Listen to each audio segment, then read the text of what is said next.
LMPD Chief Paul Humphrey joining us now on WDRB Mornings. We always appreciate when you stop by because we usually have a long list of things we'd like to ask. So we thank you for your time, Chief. Thanks for having me again. One of our stories this morning is about an independent monitor to keep track on the reforms happening at LMPD. So the city is trying to choose one of two agencies. How does LMPD feel about this step of independent monitoring that didn't have to happen because basically the federal government had called it off?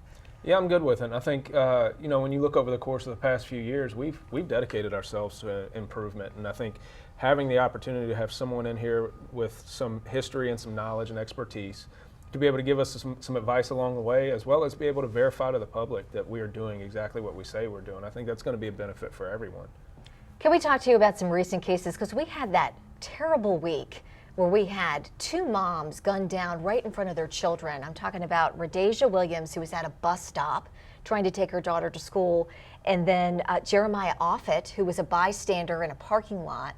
Do we have any arrests in those cases? Right, and these are difficult situations. We need witnesses to come forward. We need somebody to say what they saw. We know there are witnesses to both of those crimes, and that's the sad thing about these situations is you're not just victimizing that person, you're victimizing everyone that's around there. Can you imagine if you were just on your way to the bus stop with your kid and somebody gets murdered in front of you? I can't imagine the stress that causes knowing that you might be the person that can solve this case, but you're worried about it too. And so I get that it's a very hard thing to do, but we need the community to step up, and that's how we're going to stop this cycle. A follow-up to that, though, is there any kind of protection you can offer people if they're just afraid to speak up because they fear retaliation? Absolutely, and we have services to help witnesses in those types of situations. We help victims' families, we help witnesses, and if you come forward, we can explain all of those resources to you before you even tell us the information that you have.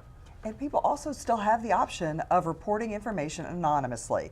And I know how people are. They're like, well, it's not really anonymous. If I call, they're tracking my phone number. They're going to look me up. They're going to find me. What assurance can you give that this is anonymous when people give you information? Right. The anonymous tip line is completely anonymous.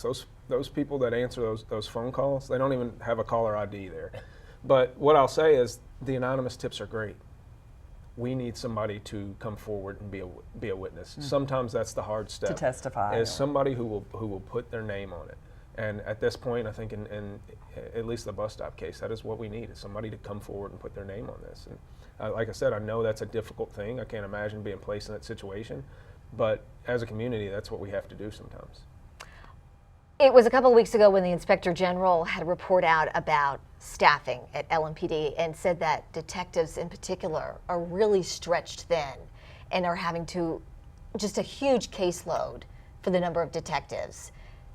Just kind of give us an update on where that is. Right. I think our manpower issue and our personnel issue is not something that we've hidden. Everyone knows that we need another 250 to 300 officers. I wish I could snap my fingers and make that happen, but that is a trickle-down effect, is that when we're short on the street, we're also short in the detective offices. And we can't just, I think people might think that we can just hire detectives in. That's not how it works. We hire police officers, and we train you to become a detective. So you don't just walk through the door and become a detective. One of the things that we have done to supplement that is we are hiring some retired officers as civilian investigators, and so we have some of those in here that have had experience, and they come in as civilians and investigate some of these cases, particularly like the property crime cases and things like that. And so we're trying to supplement with that. We need more people. We need people to sign up and be willing to do this job. It's an exciting job, it's a fun job, and you get to take care of people. You mentioned property crime, and that's one of the things we report on quite frequently. And certainly anybody who has the old Nextdoor app on the phone, you've seen it. People are breaking. We've had people going around neighborhoods, breaking into cars or trying to. What kind of things can we do to protect ourselves without, having to call police about these property crimes? First of all, social media might be the worst place to get your news from. The sky's always falling on Nextdoor. But I think part of the problem that we've seen is just, it's the same problem that we've always had when it comes to car break-ins, is people leaving their car doors open. You do have people that are opportunists and they go around pulling door handles. They go around pulling door handles.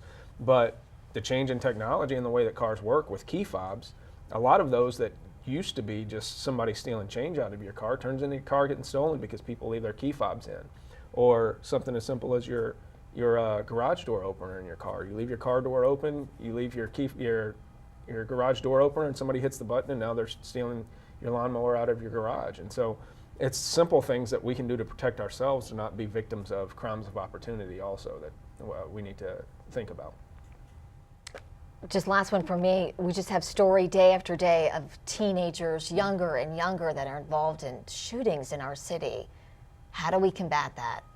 Well, I think it's the combination of everything, right? First of all, we have to have systems in place as a community, as a government, that gets to kids before they ever get to that place. And I'm not just talking about getting to 15, 16-year-olds. Yeah, we're talking about like 8, 9, 10-year-olds. Right, and we need to get to young parents. A lot of times you have young people having kids. I don't know what manual you got when you had kids, but nothing seems to be sufficient. Same one you did. Right. Yeah. But we also had support systems that not everybody has available to them. And so we need to get to young parents before their kid becomes an issue and help teach them the life skills that will keep their kids out of trouble. But then once they are older, we need to have the support systems in place for young people to keep them out of that lifestyle. And ultimately, there is an enforcement role that comes. And as much compassion and empathy I have for someone who's in their teens, when you're doing violent crime, there's a different place for you, and you're going to have to go and get locked up. Chief Humphrey, we appreciate your time. We could sit and talk to him for half an hour, and I know there are questions folks want us to ask we didn't get to, but we do appreciate you coming by just routinely and answering questions. Always thank you for the opportunity. Thank you. Thank you.